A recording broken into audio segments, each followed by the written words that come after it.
Bem, boa tarde a todos. Meu nome é Frei Luciano, eu sou gestor-geral da Fraternidade Missões Humanitárias Internacionais e estou aqui para enriquecer e salientar soluções, abordar esse assunto com a minha experiência pessoal nesse assunto das emergências. No momento eu vivo em Portugal, vim diretamente de lá agora para esse evento e para contatos aqui também no Rio Grande do Sul, para colaborar de alguma maneira.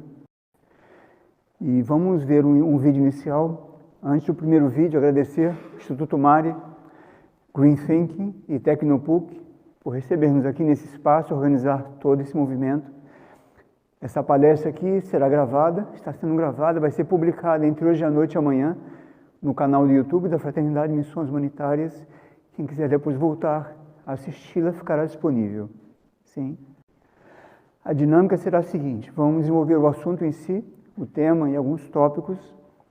Veremos alguns vídeos no meio entre uma dissertação e outra, e ao final vamos abrir para perguntas. Tá bem?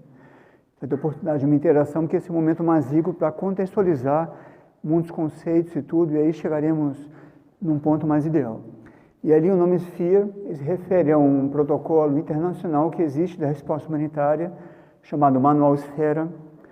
Nós somos pontos focais no Brasil e em Portugal dessas normas. Fizemos uma capacitação aqui na semana passada. Estamos ainda estudando o interesse e a necessidade de uma outra capacitação ao longo do mês de julho. Quem quiser fazer, adiante, teremos uma outra oportunidade. Eu sou membro do Conselho da Associação Esfera em Genebra também. Sim. Então vamos ao primeiro vídeo, Timóteo, por favor, que é uma retrospectiva da nossa ação no ano 2023. Ação, digo, no contexto das emergências.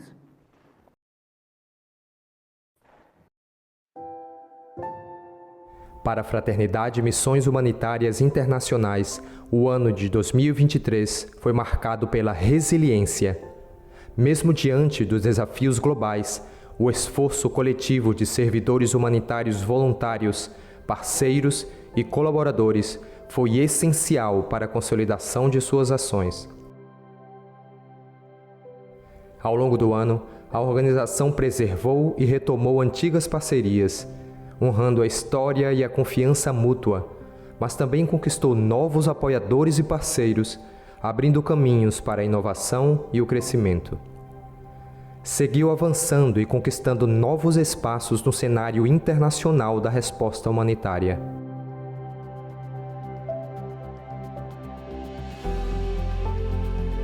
Promovendo a sustentabilidade e a melhoria contínua da qualidade de vida das crianças, jovens, educadores e colaboradores da Casa da Criança Santa Isabel, a Missão Angola Humanitária concentrou esforços na construção de pontes para um futuro mais justo e fraterno. É um exemplo inspirador de compromisso e apoio contínuo, refletindo solidariedade, amor e empatia em todas as suas ações.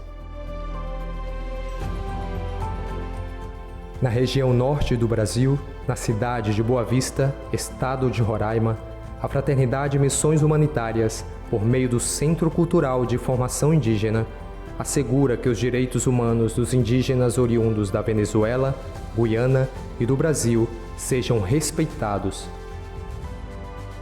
Ao impulsionar o desenvolvimento dos beneficiários do espaço, combina competências humanas e habilidades técnicas para prepará-los para o mundo do trabalho e a conquista da autonomia. Como ponto focal das normas humanitárias Esfera no Brasil e em Portugal, a Fraternidade Missões Humanitárias, por meio de seus servidores humanitários, foi convidada a participar de uma série de capacitações sobre o Manual Esfera no leste europeu, voltadas a servidores humanitários de diferentes organizações que atuam no contexto da resposta humanitária ao conflito em curso na Ucrânia.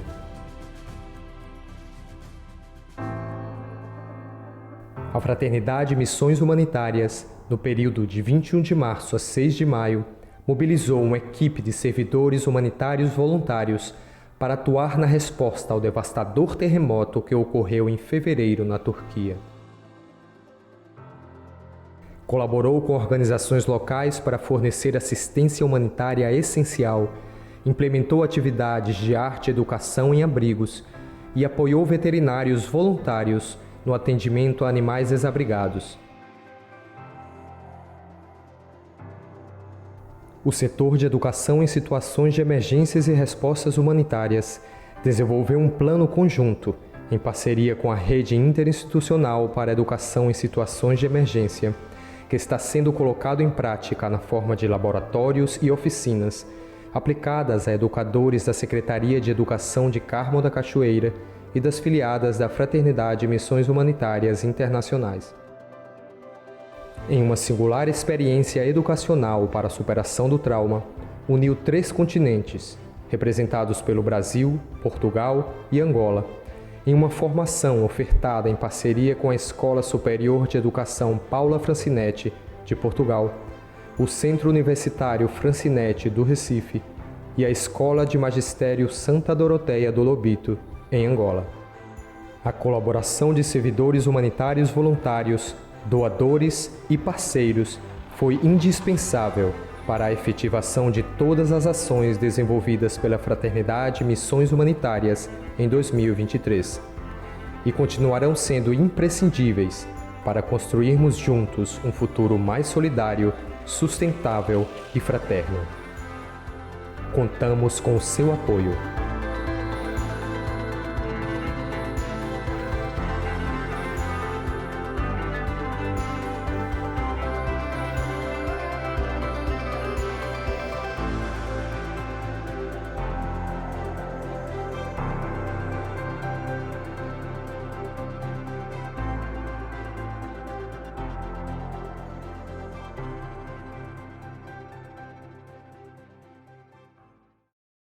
Bem, o vídeo, ele fala, a intenção de mostrar o vídeo para vocês não é bem uma visibilidade institucional apenas, mas salientar a diversidade de ações que emergem numa situação ou social aguda ou uma situação humanitária. Então vimos ali diferentes intervenções, setores de intervenção, e a característica dessa organização da Fraternidade de Missões Humanitárias é justamente não enfocar apenas em um segmento.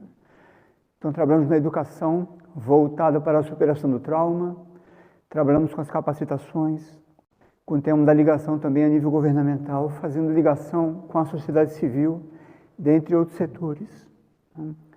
E nós entendemos que o que está acontecendo aqui, a gravidade, o contexto que acontece aqui, movimenta diferentes setores e talvez seja interessante refletir sobre isso e deixar com vocês depois elementos para cada um aqui eventualmente representando ou alguma organização, alguma iniciativa, ter alguma experiência já feita e, por que não aplicar e desenvolver.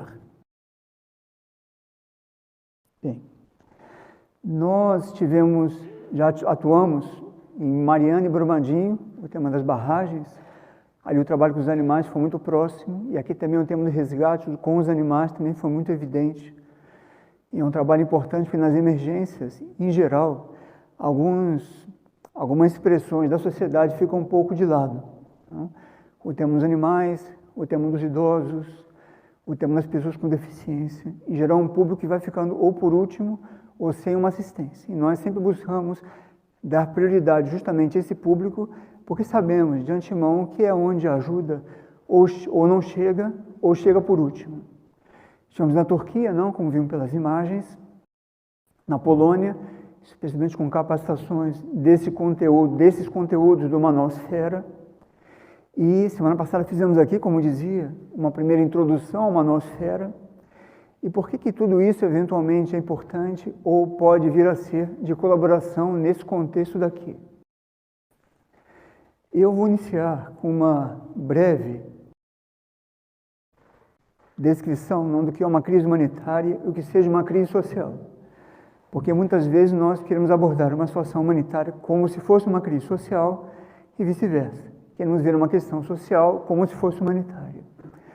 E como são âmbitos que têm camadas de dificuldades, de complexidade distintas, muitas vezes soluções que cabem muito bem numa situação local, social, numa situação emergencial e internacional, por exemplo, já não vão funcionar, porque envolverão documentos, aprovações, autorizações, várias situações que, estando acontecendo socialmente, não tem esse tipo de dificuldade. Bem, dentro dessa situação não, do Rio Grande do Sul, nós vemos que o título não da palestra é da assistência imediata à etapa de recuperação e desenvolvimento. E a arquitetura humanitária, não como nós vivemos em Genebra, ela é dividida praticamente em três pontos, não? Que é a construção da paz, a prevenção, o diálogo intercultural, internacional, etc. O setor humanitário em si, tal como ele é conhecido, que é o setor emergencial, o que dá a primeira assistência, ou estabiliza dentro daquela emergência, como, por exemplo, as agências que assumem os abrigos ou campos de refugiados e ali estabilizam a população até vir a etapa seguinte, que nós chamamos de desenvolvimento. Nós ficamos em Roraima cerca de 5 anos, uma parceria com as Nações Unidas, em abrigos, gestões de abrigos, e vimos a uma certa altura que de todo aquilo não correspondia a uma solução. Sem dúvida, é muito melhor estar num abrigo do que estar na rua, mas as pessoas ficavam ali 2 anos, 4 anos, 6 anos e não tinham uma perspectiva de futuro. Então nós somos parte da resposta oficial do Brasil a essa situação, a Operação Acolhida, e nós então em 2022, junto à Operação Acolhida, fundamos o que nós chamamos de CCFI, que é o Centro Cultural e de Formação Indígena. Por quê? Justamente porque essa população indígena refugiada não tinha uma oportunidade de ser formada em algo e reconstruir sua vida. Estavam nos abrigos, alguns já estão lá há mais de 6 anos, sem nenhuma perspectiva de reconstrução e nem de voltarem para a Venezuela. Então, como é que nós estamos vivendo ainda não muito próximos à emergência em si, não temos corrigida a origem do assunto, que é o processo das enchentes. Tivemos uma destruição significativa de infraestrutura. Não sabemos se hoje à noite vai chover de novo e vai começar tudo de novo. Ou seja, ainda é uma situação emergencial e, sem dúvida nenhuma, virá, ou já começou, timidamente, uma etapa de reconstrução. Então, o que eu queria deixar a mensagem, não? Nós poderíamos deixar aqui hoje, primeiro, prevenção, não prevenção em termos só de infraestrutura, a melhoria de drenagem, essa parte mais de engenharia, digamos assim, e ambiental, senão que a prevenção a nível da sociedade civil, do governo, terceiro setor, iniciativa privada, como proceder numa situação como essa.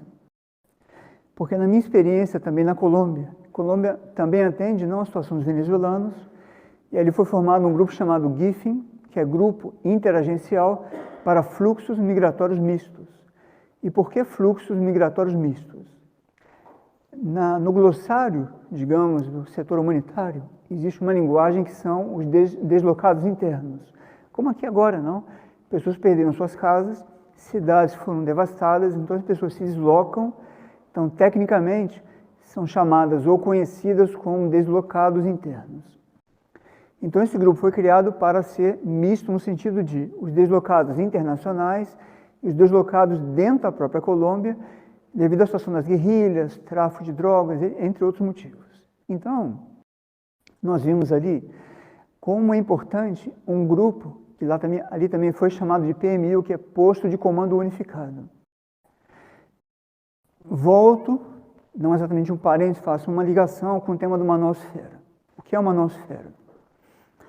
Todos sabemos, mais ou menos em profundidade, o que aconteceu em Ruanda, o genocídio de Ruanda. E uma das coisas mais que ficou evidente para todos os atores humanitários foi a falta de coordenação, a falta de governança, a duplicidade de ações, as lacunas, o desperdício de recursos e de bens, dentre outros. Então, um grupo de mais de 100 indivíduos começou a estudar essa situação, nós chamamos de lições aprendidas, e organizou esse manual, que é o Manausfera. Ali fora temos o volume de amostra, depois também quem quiser pode fazer o download gratuito na editora Irdim, que é uma editora ligada com a Fraternidade de Missões Humanitárias. Nós traduzimos ao português também o manual. Então foi organizado esse manual, que tem a Carta Humanitária como um princípio jurídico dos direitos humanos e depois os capítulos técnicos. Então, voltando ao que eu estava dizendo antes, o principal, quando emerge uma emergência, quando emerge uma situação de emergência, é justamente identificar quem está coordenando a resposta, quem está criando sinergias, quem está fazendo o assessment, ou seja, quem está diagnosticando, analisando necessidades, quem são os atores envolvidos, que tipo de população e que situações necessitam de ajuda. E como vocês viram e constataram, muito mais do que eu que venho de fora, eu observei tudo isso de fora. Então, realmente a enorme dificuldade de coordenação. E aqui não vai uma crítica, nem um julgamento, é só uma análise, sim? Uma análise neutra de uma situação que acontece em praticamente todas as emergências. Por que Brumadinho, por exemplo, teve uma ação relativamente rápida e bastante eficiente? A nossa comunidade em Minas, ela fica a 270 quilômetros de Brumadinho. O acidente aconteceu num determinado dia, depois de 40 horas nós já estávamos lá. E quando chegamos lá, havia uma grande movimentação já, muitos voluntários e tudo. E tem um dito que é assim: vá para uma situação dessa se você vai ser parte da solução e não mais um problema. Não? E ali, logo de imediato, já começava aquela iniciativa de cada um querendo fazer qualquer coisa para ajudar. Isso cria realmente uma agitação que não ajuda em nada a efetividade das ações, a otimização dos recursos, a complementariedade entre a expertise de cada organização ou de cada indivíduo. Então, já no terceiro dia, os bombeiros, nesse caso, assumiram a coordenação. Em Chayara, não, então teve uma coordenação central. Quem se oferecia individualmente ou alguma organização da sociedade civil fazia um cadastro e logo no dia seguinte, os próprios bombeiros iam colocando cada organização e indivíduo onde havia lacunas identificadas para cumprir aquele benefício, aquele serviço. Então a resposta ali foi muito rápida, porque havia coordenação, havia comando, havia fluxo, havia comunicação. Então, pelo que eu observei de fora, né, eu estava no exterior quando começou esse assunto aqui no Rio Grande do Sul, pude constatar, porque nós estamos um pouco mais acostumados com as emergências, vemos rapidamente onde ou como está organizada a resposta e como emergem muito rapidamente também as dificuldades, não especialmente no campo do diálogo. Então, dificuldade de coordenação entre governo municipal e governo estadual, dentro da sociedade civil, a questão bem particular, não do resgate com os barcos, o tipo de risco, quem estava analisando ou não riscos, cabos não soltos na água, o processo dos roubos, não à noite, tantas situações, vimos que faltava uma coordenação. E o ponto da coordenação ele é fundamental, porque quando existe um mapeamento do lugar ou um mapeamento logo posterior a uma emergência, é possível rapidamente identificar onde estão as pessoas, onde estão os hospitais, onde estão os asilos, onde estão as creches, onde ficam as escolas. Então, mobilizar grupos específicos para aquele tipo de demanda. Então, é muito mais rápido e muito mais efetivo e muito mais sinérgico o que acontece.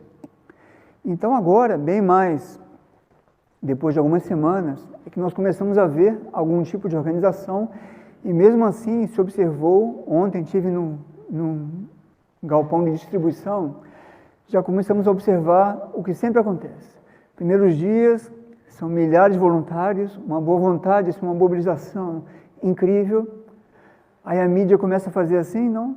Os anos muda a notícia, digamos assim, começa a diminuir. E ontem, com uma agência que nós tivemos, americana, que está aqui no Brasil, tivemos contato com eles já lá nos Estados Unidos, nos disseram, bom, os voluntários já estão desaparecendo, não temos mais quem faça triagem, quem distribua, não temos onde guardar os alimentos em câmaras frias. Em todas as emergências, o cenário é relativamente o mesmo.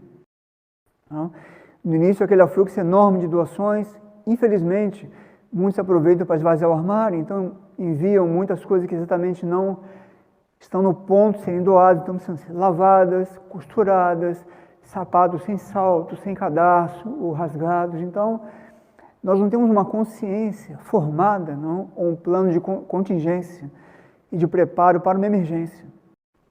Então, na minha experiência, nesses quase 40 anos nesse assunto, nós realmente, se pudéssemos pensar preventivamente a nível de conhecimento e expertise preventiva a nível de organizações. Segundo, espaços seguros, ou seja, locais de evacuação, não? Conhecer a topografia da cidade, que organização faz o que a nível governamental e a nível não governamental. Ou seja, haver realmente um banco de dados que, no momento de qualquer situação, se mobiliza aquele banco de dados e se encaminham as situações e demandas de acordo com a experiência e potencial de cada organização. Claro, esse seria o mundo ideal, diante de uma emergência, não? Mas nós vemos que, ao não pensar e ao não tentar construir essa situação ideal, se perde realmente muito tempo, muito recurso, se desperdiça o esforço de muitos voluntários também, e, infelizmente, eventualmente se perdem vidas também. Porque se existe um mapeamento, se existe um conhecimento da região, tudo previamente, se acontecer algo, em inglês é assim, if this, then that. Se acontecer isso, faça aquilo. Não? Mas se cada um começa a agir pelo seu próprio instinto ou impulso e tentando ajudar o que está diante de si, a ajuda é muito menos efetiva. Não? Então, o trabalho que um dos setores de intervenção nosso, que são as capacitações do Manosphere, justamente são para salientar que o objetivo último e o mais importante desse assunto todo são as pessoas que devem ser ajudadas numa situação como essa. Ou seja, toda e qualquer decisão em função do resgate imediato, quando é uma situação que envolva risco de vida, não, ou risco em seguida a uma enchente ou um terremoto, ou o que seja, e depois estabilizar essa população, seja no abrigo, no ginásio, onde seja, e assim por diante, até chegar à etapa de desenvolvimento. E eu observei também, que podemos observar claramente, que na boa vontade, muitos talvez tenham participado desse movimento também, é o tema dos abrigos. Não? Então, temos um prédio, temos um playground, temos um local, acolhemos para as pessoas entrarem e ficarem ali, mas, com toda boa vontade, nós não percebemos no primeiro momento a quantidade de riscos que isso envolve. Não? Nesse glossário humanitário, digamos assim, tem o que nós chamamos de PSEA, que é um trabalho de prevenção de assédio sexual. E se você pega um abrigo e coloca ali famílias, jovens, homens, mulheres, solteiros, tudo no mesmo lugar, banheiro único, imaginem a grande situação que é gerada ali e os riscos envolvidos ali. Sabem, quando a guerra da Ucrânia começou, nós estávamos em Barcelona e peguei um avião, depois de 5 dias, fui para lá e estive na fronteira, não? A cidade chamava Przemysl, que é bem na fronteira com a Ucrânia, Polônia com a Ucrânia. E fomos num galpão desse acolhimento e realmente o risco ali era, imagine, um galpão muito grande com quase 4.000 pessoas, eram tipo aquelas cadeiras não de estiradas de praia, uma do lado da outra, e tinham crianças, idosos, malas, pessoas dormindo, crianças brincando, mas ninguém vigiando ninguém, estava totalmente como se fosse um local de lazer, como se estivesse acontecendo nada. E do lado de fora, ônibus com placas Berlim, Roma, Madrid. Então, com a experiência que nós nos acostumamos a ter nesse cenário, olhando aquilo, podemos ver o risco gigante de tráfico de pessoas. Nessas situações não, de emergência, sempre tem um tipo de público com outras intenções que ingressa para tráfico de crianças, prostituição infantil. E o que tem por detrás é mais grave ainda, não? Que é levar as crianças não para adoção, para eventualmente a criança ter um futuro, mas para, extração de órgãos, dentre outras maldades. Isso existe em Roraima. Quando a resposta humanitária começou em Roraima, nós estávamos lá em 2016, em novembro, não existia ainda a Operação Acolhida, é a resposta oficial do governo brasileiro, e quando nós chegamos em Pacaraima, que é a cidade fronteiriça com a Venezuela, nós já estávamos em contato, depois de um ano, com a inteligência do Exército, e uma das coisas mais importantes deles era cuidado, porque nesse cenário sempre começa, especialmente quando é transfronteiriço, não? É um local de fronteira, começa o movimento de tráfico de crianças e prostituição infantil. Então, são situações muito graves que, trazendo para o contexto aqui do Rio Grande do Sul, é um elemento a termos muita atenção com esses abrigos, com toda boa vontade, se teve iniciativa de abrir, mas nós vimos na mídia, inclusive, pouquíssimos dias depois, já começarem, não? Assédio em tal abrigo, tal ginásio, uma situação, uma criança desapareceu, uma jovem foi pega com não sei quem. Então, começam as situações, não? Então, como sociedade civil, como terceiro setor, nós entendemos importante compartilhar essa realidade para que possamos preventivamente nos organizar para, numa próxima situação ou na situação corrente, tentar contornar essa situação. Porque imagine se fosse um sobrinho nosso, não? Um afilhado, ou por que não um filho, ou um pai, ou um parente numa situação dessa, que desaparece de um momento para o outro dentro de um ginásio, dentro de um abrigo, onde ninguém é responsável, ninguém apenas cedeu o espaço. Então, existe uma diferença significativa entre o trabalho da boa vontade e nós conhecemos um pouco como funciona a resposta humanitária em uma emergência, para que possamos prevenir todas essas e outras situações e, assim, realmente manter ao máximo a dignidade humana que já está abalada o suficiente, não? Numa situação como essa. Você deve conhecer ou devem ter experimentado isso ou visto na mídia quantas pessoas perderam que construíram durante décadas. Perderam em uma noite ou perderam em uma semana. E não é um tipo de trauma que você resolve com uma conversa, né? Não é uma reconstrução que acontece nem mesmo com recurso financeiro. Aquilo ali é um processo, não? Não é o bem material apenas, é o processo em si de vida que estava concentrado naquele bem material, digamos assim. Fora os vínculos, não, com as regiões, etc. Então, o conhecimento dessa situação toda, ele poderia ajudar muito, tanto aqueles que estão ligados com a parte mais governamental, iniciativa privada e etc., a realmente ter um pouco mais de conhecimento e, por que não, nos prepararmos, porque se aconteceu e se a causa não foi resolvida, não pode acontecer amanhã à noite, quem pode dizer que não pode acontecer novamente? Não? E realmente seria muito, muito triste, digamos assim, ou desnecessário que acontecessem situações semelhantes, uma vez que outro aspecto que nós fazemos muito na organização é o que nós chamamos de lições aprendidas. Então, se nós, quando vivemos um tipo de experiência, não buscamos com rigor suficiente, analisar, bom, quais foram as lacunas, pontos fortes, pontos fracos, onde faltou sinergia, por que faltou diálogo, por que não houve abertura em algum aspecto formal da comunidade local, por que demorou o atendimento a tal comunidade. Então, se houver essa prevenção e esse conhecimento, eventualmente a resposta pode ser muito mais efetiva, não? O processo pode ser muito menos traumático e pode haver realmente uma situação um pouco mais fluida. Um outro aspecto que nós desenvolvemos já nos últimos 6 anos é o que nós chamamos de educação voltada para a superação do trauma.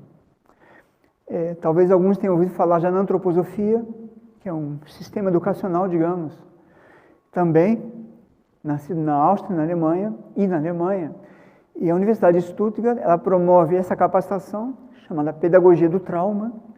Nós temos 3 servidores humanitários capacitados para esse tipo de situação, e uma pedagogia que estuda o tema do trauma em si. Não somente o trauma do ponto de vista psicológico, mas como, com o passar dos dias e semanas, esse trauma vai interferir em todo o processo futuro de reconstrução desse indivíduo.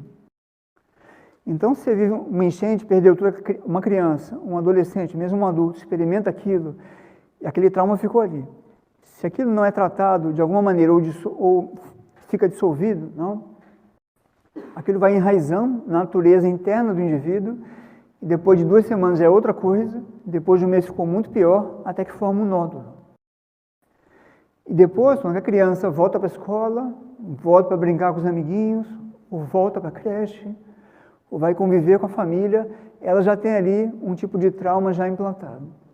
Então, nós nos dedicamos a isso, que entendemos que realmente seria uma das coisas mais essenciais numa emergência, essa situação.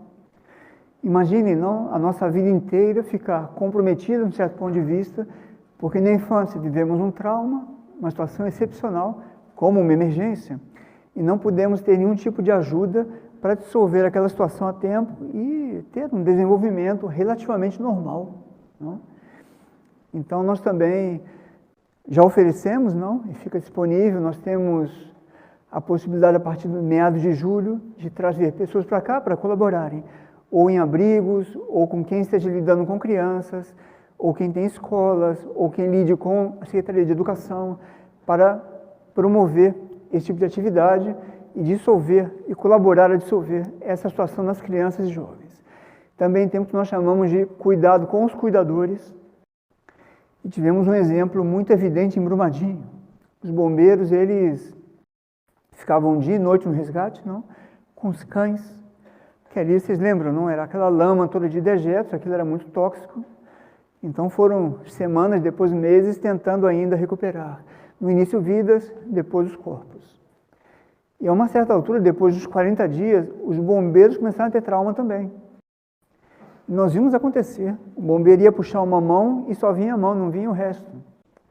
Então o bombeiro também chegava já na base do helicóptero todo sujo e falava, preciso de ajuda porque é muito difícil.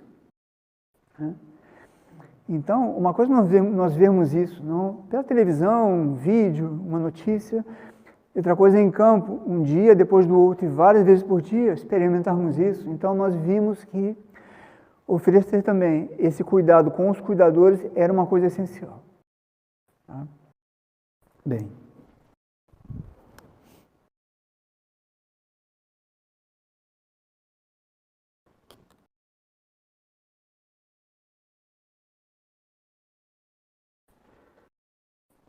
Timóteo, vou colocar o vídeo número 2, por favor. Vídeo número 2. Nós veremos agora um vídeo que foi no cenário de capacitações, no desenvolvimento, tem uma terminologia que é TOT, que é Trainers of Trainers, que é a formação de treinadores para algum conteúdo. Então, o irmão Noé não estava sem apto na ocasião, ele participou junto com outro servidor humanitário de uma dessas capacitações, no ano passado na Polônia, e é por isso que o irmão também veio de Portugal, para poder fazer a capacitação aqui e treinar indivíduos e organizações que eventualmente tenham o interesse de aprofundar nesse conteúdo. Vamos ao vídeo. At the moment, we have many local organizations interested in Sphere because it's not just a tool or a handbook, it's also a language that you can communicate with institutional humanitarian actors that they know, and we work on that to make the environment accessible for local organizations. We implement Sphere and standards in everything we do.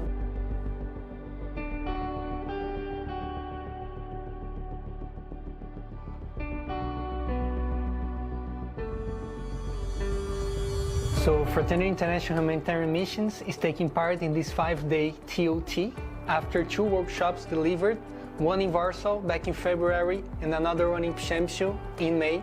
It's part like a culmination of a process that since the beginning of the year being partnered with the Sphere Association, Save the Children International and Humanitarian Leadership Academy to train new trainers in order to deliver the Sphere humanitarian standards mainly in the Eastern Europe region.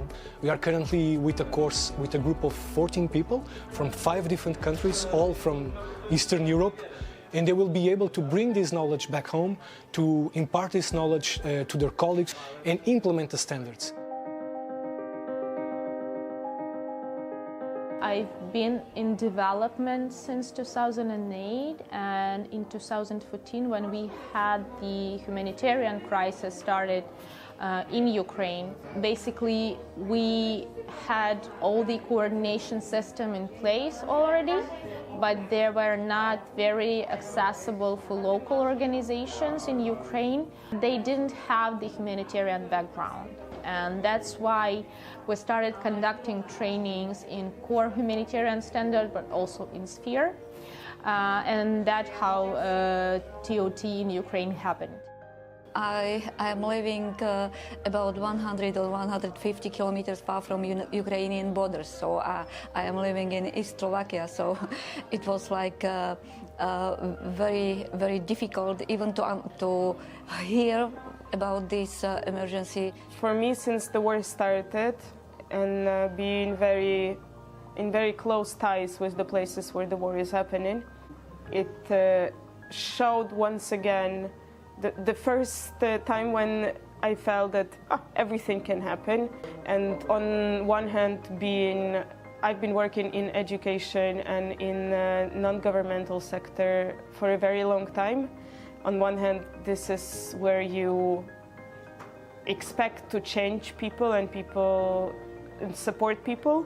It was for us, it was also great opportunity to help people in need in such a humanitarian crisis. My job is to support our employees, but they will be better to support the refugees and children, yes.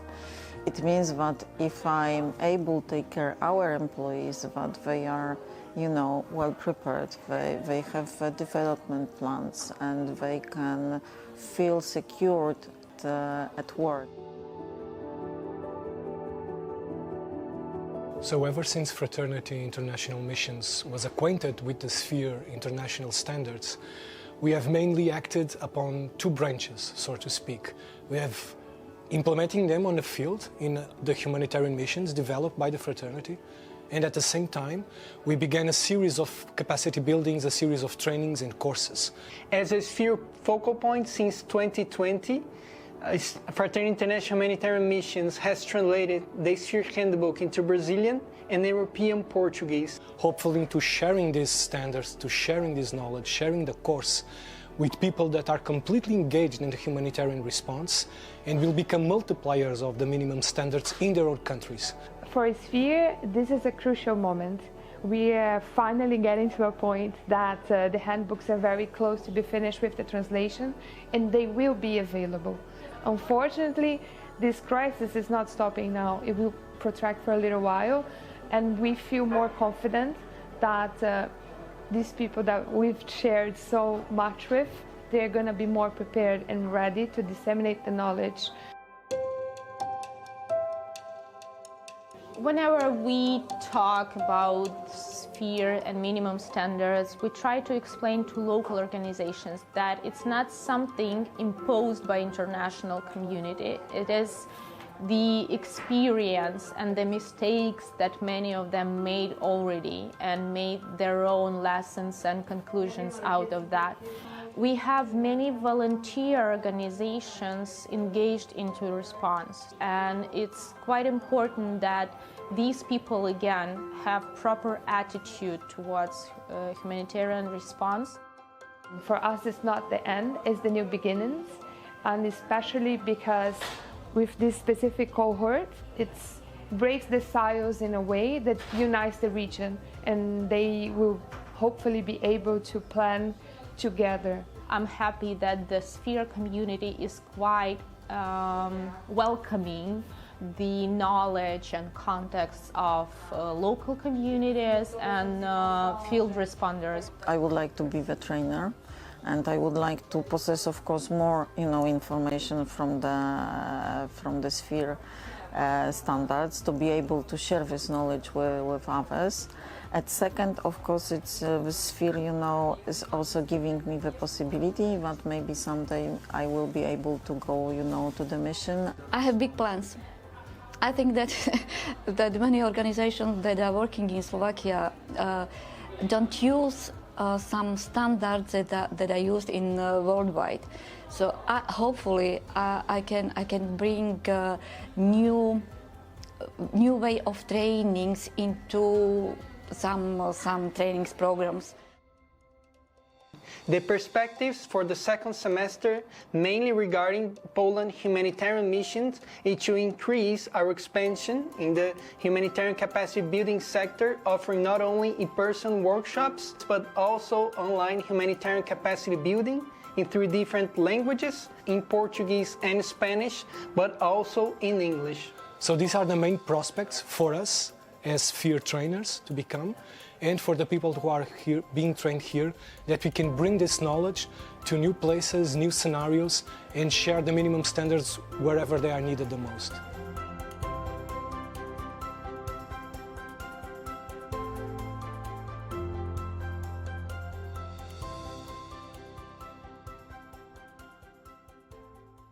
Então, como nós vimos, é um assunto bastante importante.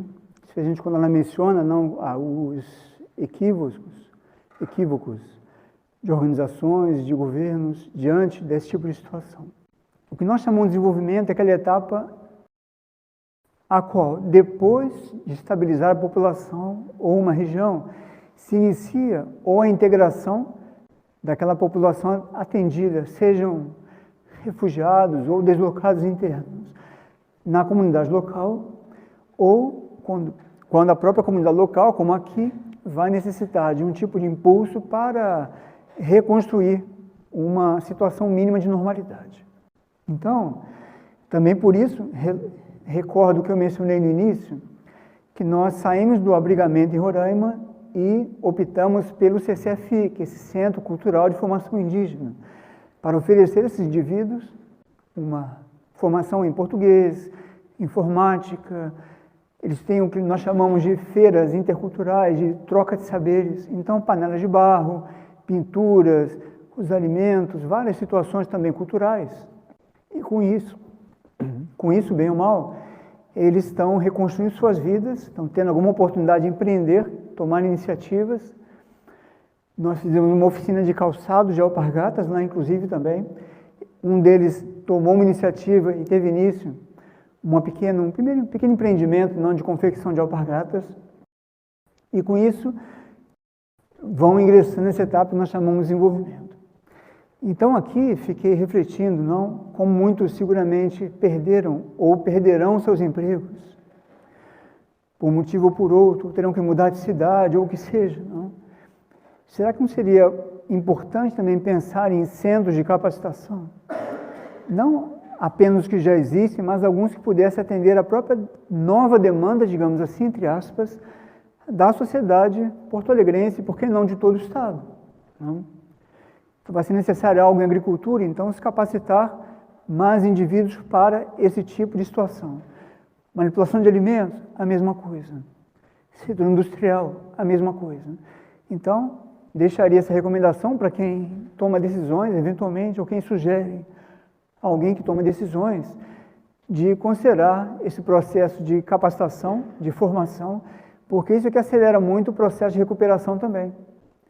Porque se temos pessoas sem empregos, crianças, portanto, sem poder estudar, pais e mães sem poder levar alimento para a mesa, isso, a uma certa altura, pode tornar uma situação bastante complexa, socialmente, ainda mais se o Estado não tiver uma velocidade, uma proporção, não, um torque para atender essa demanda. Então, o desenvolvimento é essa fase final de uma crise, ou paralela ao andamento de uma crise, na qual nós realmente oferecemos as maiores e as melhores oportunidades possíveis para que os indivíduos se recuperem. Então, isso acontece tratando o tema do trauma e, paralelamente, instrumentalizando os indivíduos para poderem reconstruir suas vidas, não? De tantas maneiras como sejam possíveis. Vamos passar um vídeo do CCFI, que é esse Centro de Cultural em Roraima de Formação. É o vídeo número... É o que está escrito gastronomia. Oficinas de alimentos, não, para que pudessem aprender algo nesse setor e poderem depois ter uma atividade em independência.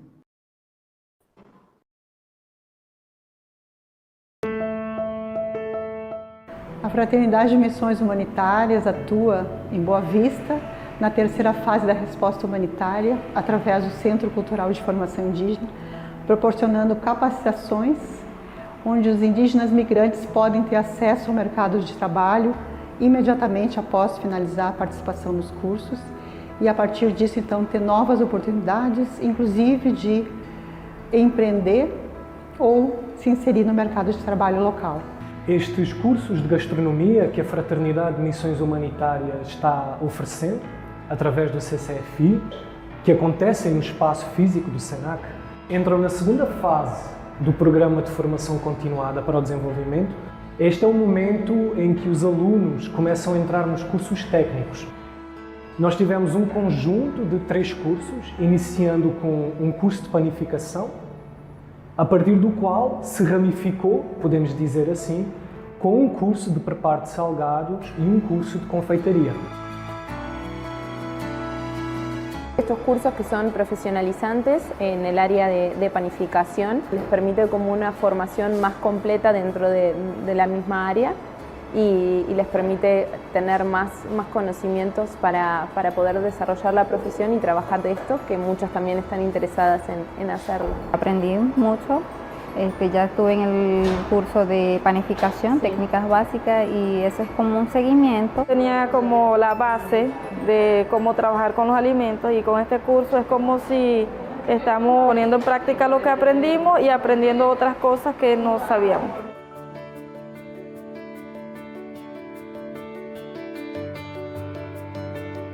Essa turma foi surpreendente. Procuro olhar para esse aluno em que eu vou capacitar ele para o mercado de trabalho, dar um direcionamento, dar um norte, o que ele pode fazer. Se ele não pode trabalhar fora, ele tem uma área que ele vai atuar em casa. Então ele é treinado para isso. A gente mostra que na casa dele, com higiene, com manipulação, com todos os cuidados que ele precisa, ele pode começar seu pequeno negócio e ir crescer. De uma massa doce, o que nós podemos fazer? Um pão doce, um pão caseiro, uma rosca, pãezinhos.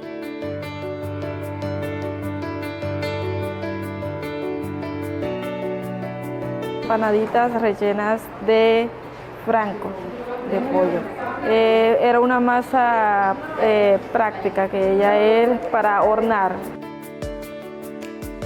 Que ao fim de 6 anos de operação acolhida de recepção aos migrantes venezuelanos, a cidade de Boa Vista tem cada vez menos vagas para os migrantes que chegam.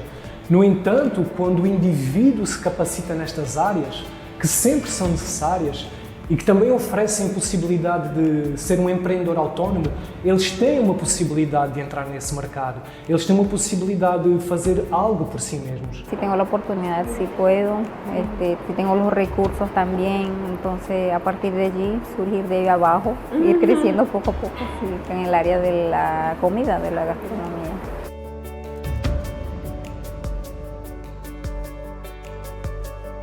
A Fraternidade de Missões Humanitárias está organizando novas oportunidades para ofertar aos indígenas, imigrantes e refugiados, tanto na área da gastronomia quanto da panificação, soluções duradouras que podem vir a ser meios de vidas, tanto no mercado de trabalho quanto a partir do empreendedorismo. Espero seguir aprendendo. Muchas gracias.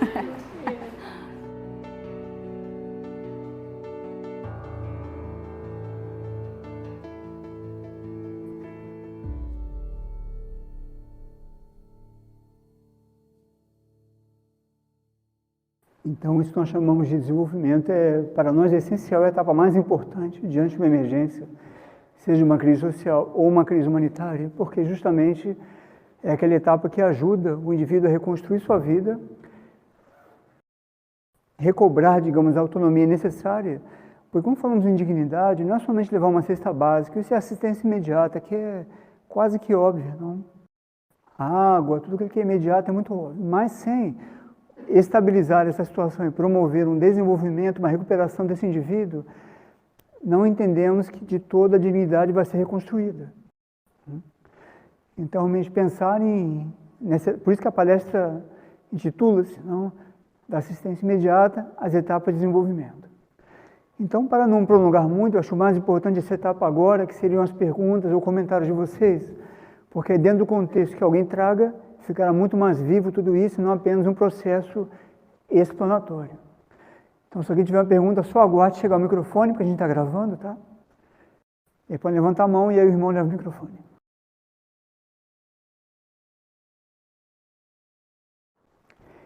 Bem, na página oficial da Fraternidade de Missões Humanitárias tem um ambiente ali, um local para cadastro.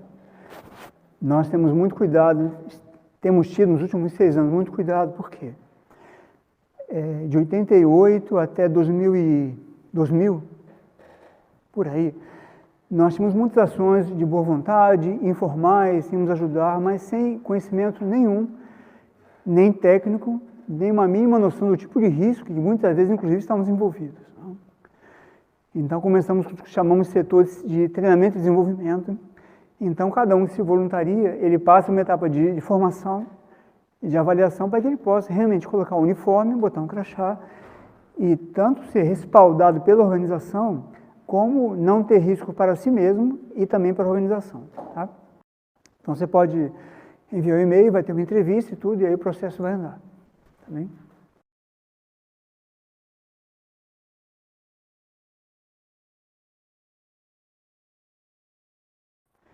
Se quer conhecer o caráter de alguém, lhe dê poder.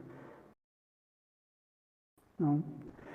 Para conhecer o caráter de alguém a fundo, se lhe dê poder e responsabilidade e observe.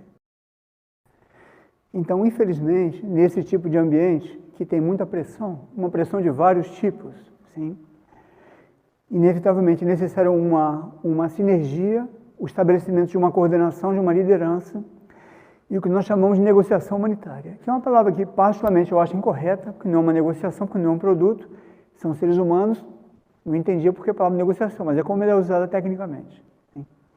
Eu prefiro diálogo humanitário do que negociação humanitária. Então, quando não se estabelecem fluxos, em geral, ou quem tem o poder local, em termos de governança, ou quem tem mais recurso financeiro, ou quem tem mais influência, acaba assumindo uma posição que, em geral, não está preparado. Não é que não seja preparado para a posição de poder em si, mas o poder de escutar, dialogar, receber, otimizar, complementar, ao invés de competir. Então, nesse momento de crise, qual é o seu nome mesmo? Xavier. Nesse momento de crise, emerge também toda a nossa imaturidade emocional, mental e interior. Porque a pressão é tão grande e a velocidade de processamento do impulso em cada um de nós é diferente, mas a emergência necessita de uma resposta muito rápida. Então, essa catalisação de metabolismo, chamemos assim, ela causa muito mais perturbação do que harmonia nessas relações. Então, na Fraternidade de Missões, nós temos todo o cuidado de formar o grupo, nós temos anéis de liderança, e já há um tempo, como eu funciono pelo menos, é que os mais jovens estejam o mais próximo possível dos mais sêniores e comecem a participar do processo, especialmente de como amadurecer a tomada de decisão.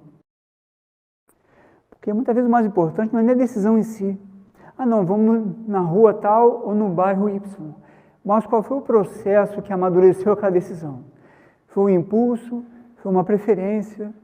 Foi uma comodidade? E numa emergência, o discernimento tem que estar muito aguçado. Muito aguçado. Então, nós treinamos e convivemos com as equipes, realmente estimulando o amadurecimento das decisões para que eles vão amadurecendo como líderes. Líderes não creio que nasçam prontos, existem vocações, sim, mas nós temos 2 ou 3 dentro da organização que são muito calados, muito silenciosos e são os melhores líderes. E todos que precisam ter a hiperatividade, ou melhor, a atividade, a proatividade, o ir de encontro a, o dialogar com, o aprender a ser contrariado. Isso é um amadurecimento humano, no fundo. E numa crise como essa, a falta de amadurecimento aparece muito rápida. E você vê pessoas gritando, discutindo, e o outro lá afogando, ou uma criança sozinha, ou um idoso sem ajuda, ou alguém na cadeira de rodas sem sair de um lugar, e as pessoas brigando por nada, por uma questão de competição de poder. Então não é uma resposta plana que eu possa te oferecer, mas eu creio que o contato contínuo, como você viu ali nos treinamentos, são papéis grandes, stickers, cenários, simulações, pequenos grupos, diálogo, escuta, tentar perceber o que o outro está dizendo e dali fazer um desenvolvimento, não da ideia própria. Isso vai quebrando em nós muitos mecanismos que dificultam a liderança e a relação institucional e humana, sabe? Então é uma questão bastante delicada, mas é assim que nós fazemos pelo menos. Mas tenho visto, mesmo em Genebra, em muitas emergências assim, como esse ponto, ele é um ponto sempre sensível. Muito sensível. E o pior do tema da liderança é quando a gestão ou a governança de uma emergência está fazendo algo que é absolutamente equivocado e não escuta um par, um ator humanitário, um parceiro, enfim, não? Por puro orgulho de não perder aquela posição, como se fosse perder, não? Só por escutar o outro e tomar uma decisão correta. Infelizmente, quem paga o pato, como se diz, são as pessoas e não esses que estão discutindo por nada. Né?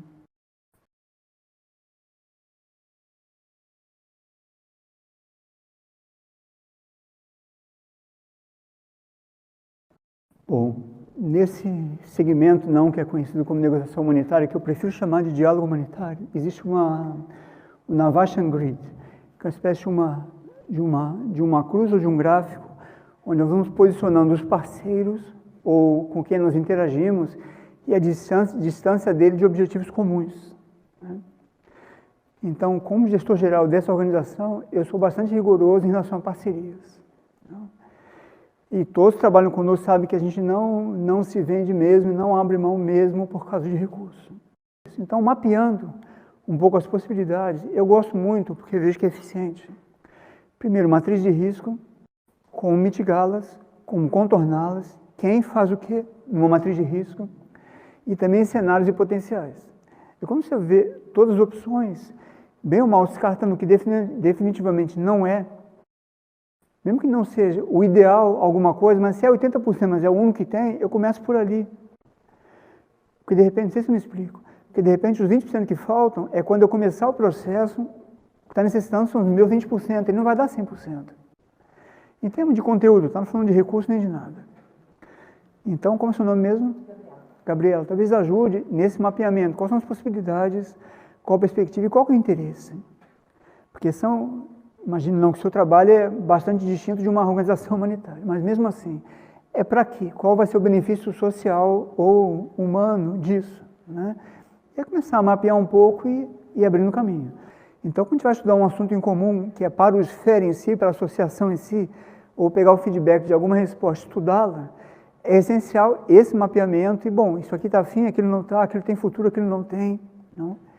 Eu não teria uma resposta plana e objetiva, porque é fora do contexto que eu preciso de mais informações para recomendar algo.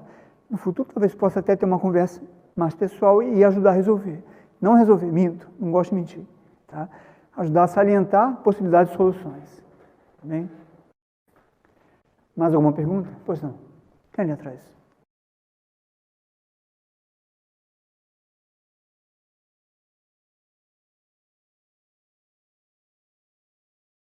O que nós fazemos também é buscarmos experiências pequenas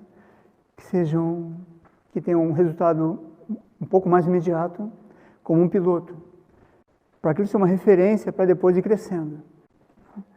Porque se iniciar de alguma maneira e mostrar para alguém, ou um investidor, ou mesmo a sociedade civil, ou um governo local, o benefício que isso pode trazer, começar logo pensando no macro, eu ligo já com a sua segunda pergunta, é muito difícil hoje. Com a diversidade, com as competições ideológicas e políticas, com tudo isso, é muito difícil você conseguir homogeneizar não, uma ação.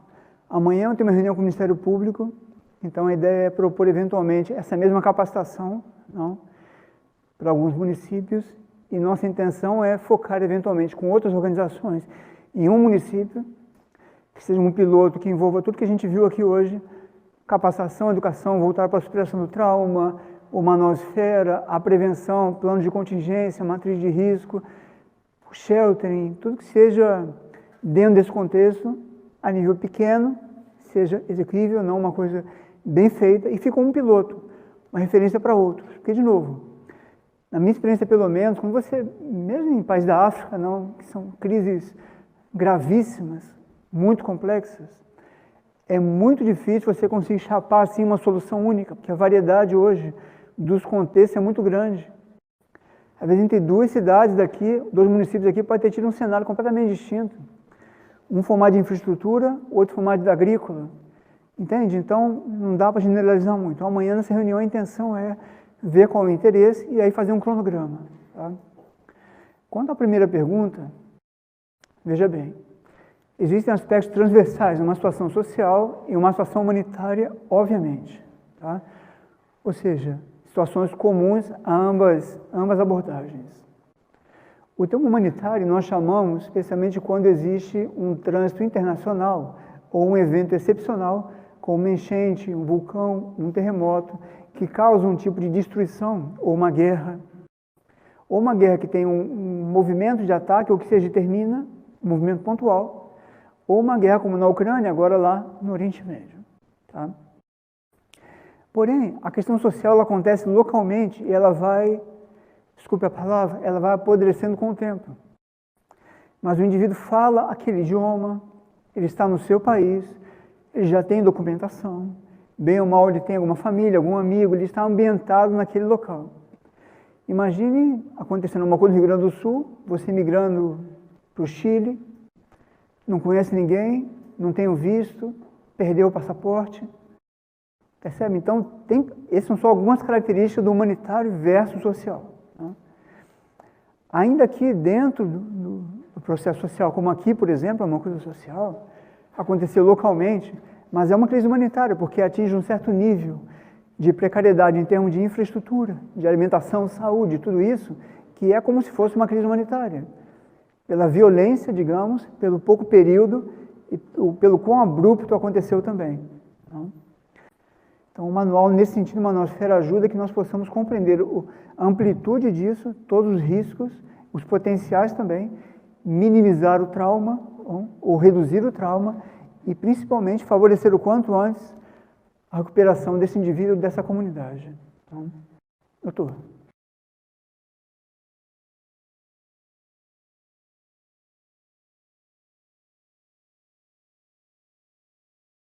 Foi muito importante a sua pergunta, doutor, porque nós não mencionamos um setor de intervenção que chamamos de segurança alimentar. Então, na comunidade que nós temos em Minas, nós começamos em 87 com um projeto de autossustentabilidade, uma produção de sementes não manipuladas geneticamente, somos autossustentáveis na alimentação e vemos como o desperdício nas colheitas e no processo de venda é enorme na alimentação, em vários sentidos. Então, também, já no Brasil e agora na Europa, começamos a fazer o que nós chamamos de farinha multimistura e também a desidratação de vegetais e frutas para embalar a vácuo, não? E ter aquele embalado a vácuo para enviar, ou para regiões atingidas, como aqui, por exemplo. Diga o nome de um município aqui, eu não conheço muito o estado, vamos dizer, um município qualquer aqui. Eldorado do Sul. Eldorado do Sul. Então, lá vamos dizer que as escolas todas foram semi-destruídas, não tem merenda escolar, os depósitos foram inundados, não?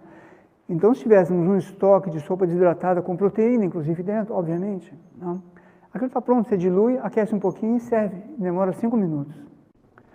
Então, um dos capítulos do Manosfera também é de segurança alimentar. Então, nós temos, eu particularmente tenho uma atenção a esse assunto muito grande em Angola, que é onde nós atuamos também. Temos um vídeo aqui da padaria de Angola também. Nós vemos ali como a situação é gravíssima, gravíssima. E como, por outro lado, o desperdício ele é quase imoral. Imoral. Aqui no Brasil nós vemos como são áreas muito grandes, produtores de cebola, de tomate, de frutas, inclusive, como o preço não do campo até o mercado não compensa nem o transporte, ele bota fogo. Ou ele deixa aquilo lá perdendo e pronto, nem faz compostagem. Então, nossa intenção vai ser um projeto que a gente vamos tentar iniciar em Roraima esse ano ainda, justamente a desidratação e o preparo dessas misturas desidratadas e embaladas a vácuo, para poderem ficar como um kit para situações de emergência. Então, isso é uma coisa que consideramos como essencial. Mais alguma pergunta?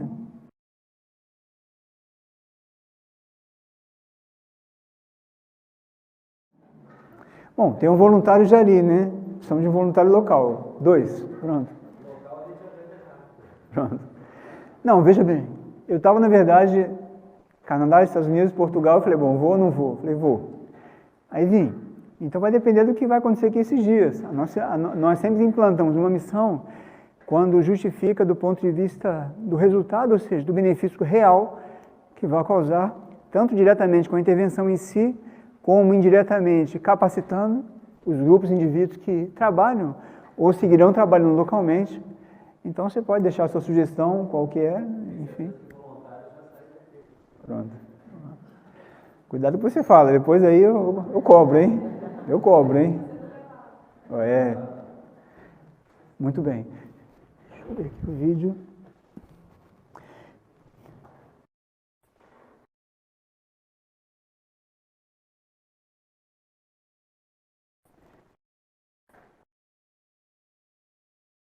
Timóteo, o vídeo, por favor. Multimistura.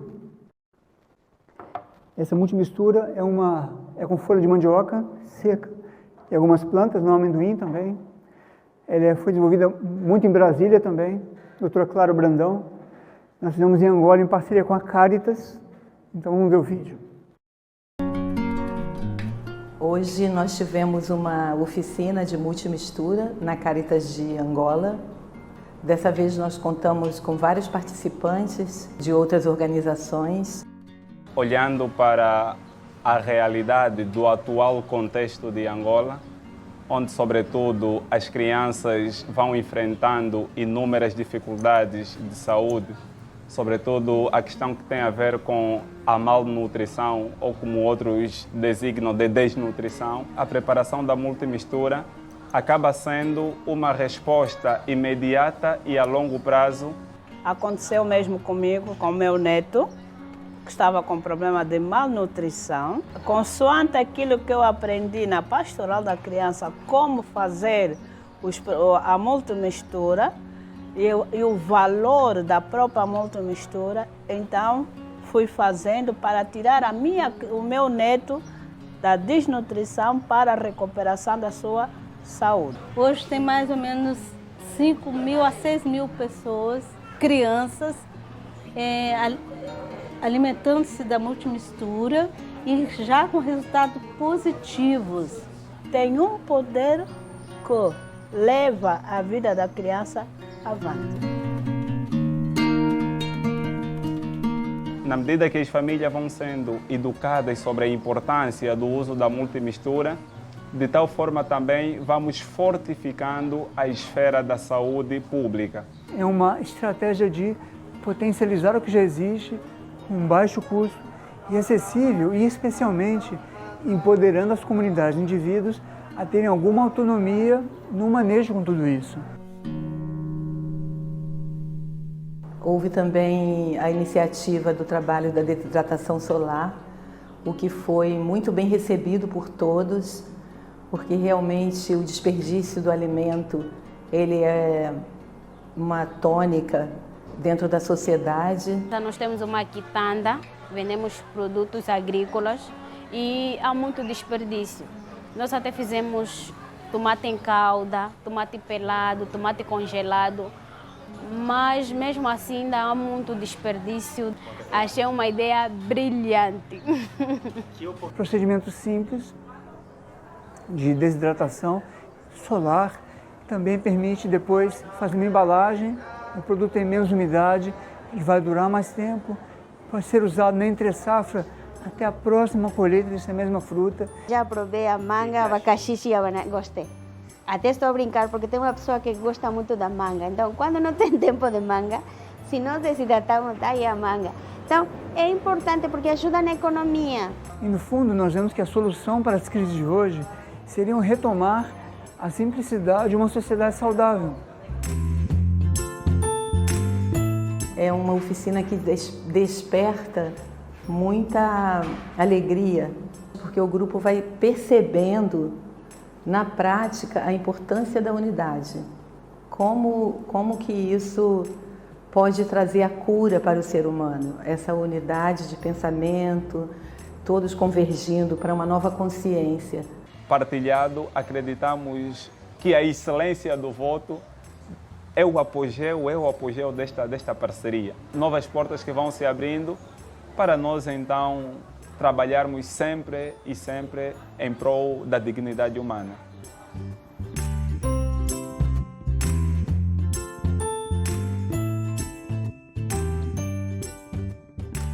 Claro, nós adaptamos a cultura local, tem a dança, tem as mamães, né, que são as senhoras que batem com o pilão, então isso também é importante. Culturalmente seguimos um pouco os contextos, porque isso cria também bastante empatia e abre bastante caminho. Para não deixar de dar um exemplo, vamos ver o vídeo número 6, para terminar, que é um curso de educação voltada para a superação do trauma com a Universidade Piaget, feita lá em Angola.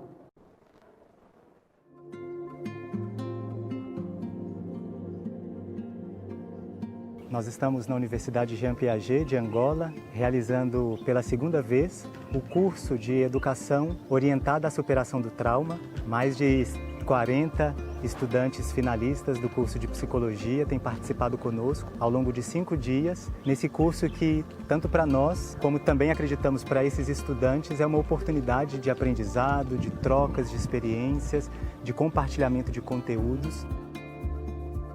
Vai enriquecer de forma significativa o conhecimento dos nossos estudantes do ponto de vista científico relativamente à educação orientada à superação do trauma. Fruto desta compreensão, fruto desta formação, os estudantes conseguirão dar respostas aos desafios que são impostos diariamente nos seus atendimentos clínicos.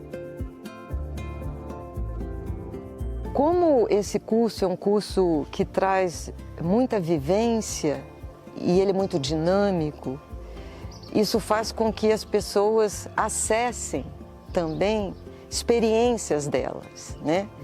E elas se agarram na oportunidade de poder transformar aquela experiência, de poder expressar aquela vivência que ela teve, né?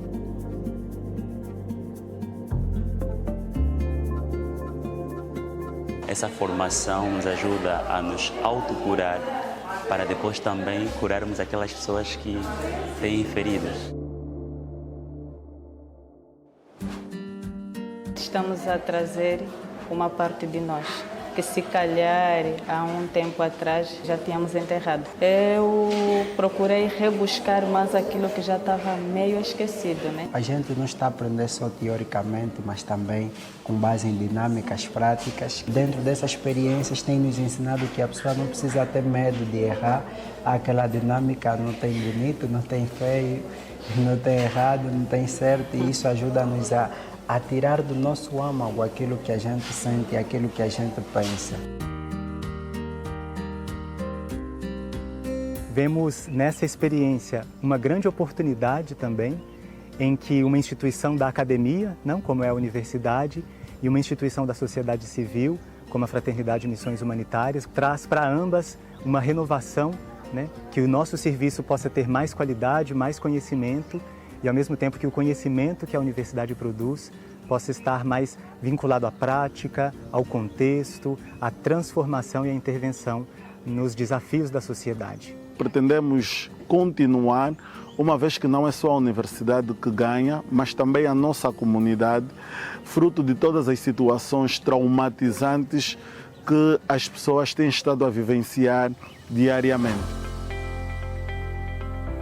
O que a gente percebe que o curso está oferecendo é uma espécie de síntese, como se ele conseguisse reunir o quebra-cabeça e você tivesse uma visão geral do processo numa só experiência. Então ajuda muito. Tem sido um momento muito harmônico que ajuda a fazer uma viagem de onde a gente veio, de onde está a ir, e criar um elo de superação. Cada um conseguiu partilhar um pouco da sua experiência. Um ensinamento com amor, com empatia, é uma semente que todo profissional deveria ter em seu coração e procurar semear nas várias esferas da sociedade, porque há muita gente que precisa. Então o curso nos aprofunda tanto no trauma em si, o que ele é, como ele se manifesta, quais são as suas características, mas também como superá-lo. Como dentro de cada um de nós buscar essa força, essa chave que nos abre uma porta e nos apresenta uma outra possibilidade de viver, de se relacionar, de construir o presente e, consequentemente, o futuro. Sempre que lembramos de trauma, vamos lembrar o grupo Fraternidade. E sempre que lembramos desse grupo, vamos lembrar sempre alguma técnica e essas técnicas vamos tentar implementar com os nossos pacientes, com os nossos grupos terapêuticos pela qual nós vamos trabalhar. Ele está a trazer nova luz para nós. É bom arriscar. Se conseguires, tu consegues, tu vences. Se não conseguires, então tu aprendes. A nossa cura aqui não é de darmos uma injeção. Um abraço também serve de uma cura. Então isso está a servir de auxílio para a minha mala dos 4 anos. Olha que estou tão feliz que nem contava, né?